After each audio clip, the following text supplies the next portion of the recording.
There are things we can do to fortify ourselves against spiritual attack, and one of those things is by addressing and closing open doors that we have in our life. Open doors are what give dark witches, warlocks, and demonic forces legal authority to operate in your life. Hello, beautiful people. It is Oshun Kimi, your sage, your guru, your mystic, and your spiritual informant. And today I am going to discuss how our emotions can open the door for dark energies to operate in our life and what we can do to close the doors and revoke their access to us. For clarification, there are many types of open doors and many different ways that doors can be opened to dark and demonic forces. But today I am going to discuss how the emotions act as open doors to witchcraft attack. Being overly emotional is a huge open door to witchcraft and spiritual attack because these types of attacks feed off of your emotional responses and your emotional vulnerabilities. In other words, witchcraft attack needs an emotional response from you in order for it to affect and afflict you, because your emotional response to it is going to determine the power that it holds over you. And this is especially true when our emotional response is negative. For instance, if we respond to spiritual and psychic attack with emotions like anger, frustration, and irritation, those are the types of emotions that fester. So guess what happens? That attack is going to latch onto and feed onto those festering emotions. So let me share a little spiritual tea really quickly. I've talked before about how negative energy looks like flare balls that spin as they travel toward you. When those flare balls attach to you, they essentially eat away at your aura and your chakras, and they begin to magnetically attract more of those flare balls because negative energies and emotions are parasitic in nature. I may actually do a whole separate video about negative energy attachments and how where they land on the body is going to determine how they affect your emotions. So when you begin to attract and be fed on by negative energy, whatever the spiritual attack was sent to do is going to be amplified, and the attack will be able to be carried out simply because the character, nature, and energetic vibration of your energy has become an energetic match to the negativity that has been sent to you. So being in an overly emotional state can look like a few things. It can look like being a ball of nerves, a ball of anxiety. It can feel like you are in a literal cloud of your own negative energy and emotions, which fogs up your ability to find beauty or peace in life.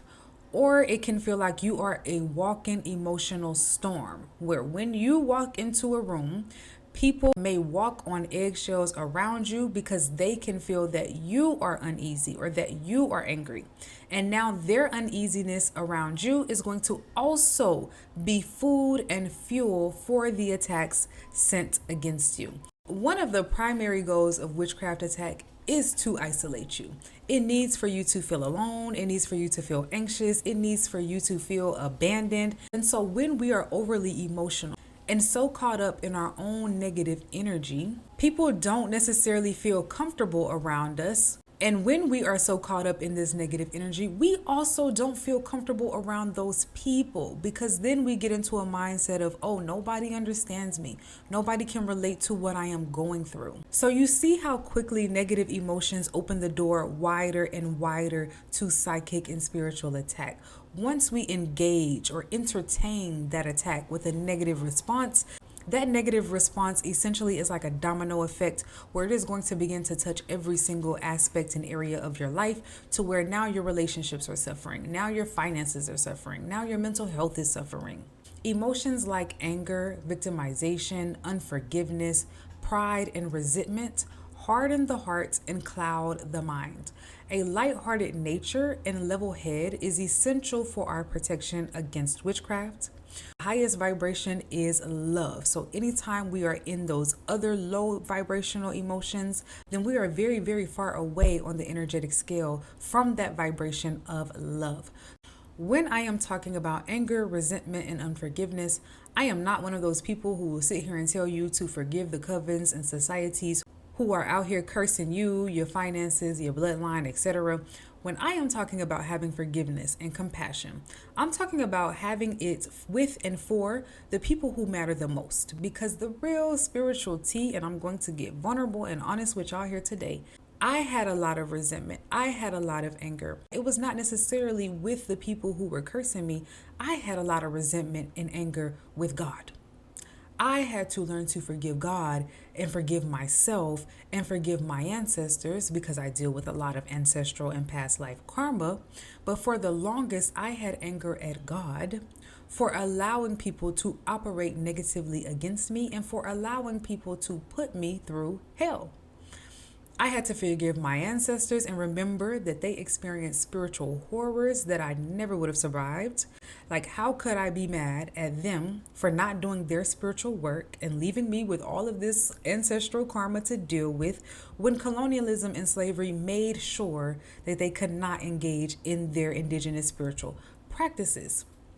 Just a quick aside before I jump back into this conversation, which is that when you are the designated generational curse breaker in your family, you are never actually without the support of your ancestors. And so please do not think that you are out here and all of these generational curses are just weighing on you. No.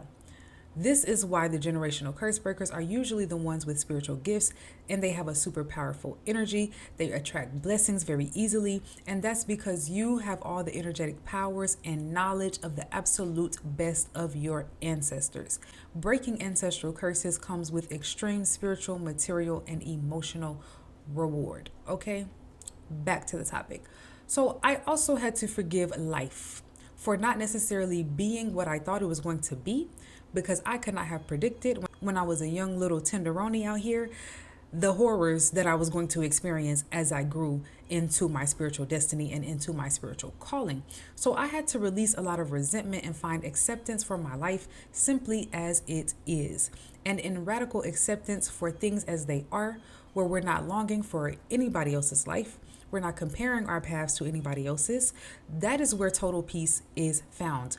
And once we know how to situate ourselves within total peace, we gain the key to self-mastery, to where even when we do find ourselves spiritually disturbed, we are so thoroughly acquainted with peace that we know how to find it again and again and again. We become natural deflectors of negative energy, natural deflectors of spiritual attack, because we have found an inner peace and acceptance with our life and with the blessings of our lifetime. And so the counterpart to these negative emotions, like anger, like resentment, like unforgiveness, is going to be your love and your compassion and your radical acceptance. And so out of extreme love and compassion for myself, and out of an unbreakable desire for peace, okay? Peace is the most powerful thing we could possibly ever have.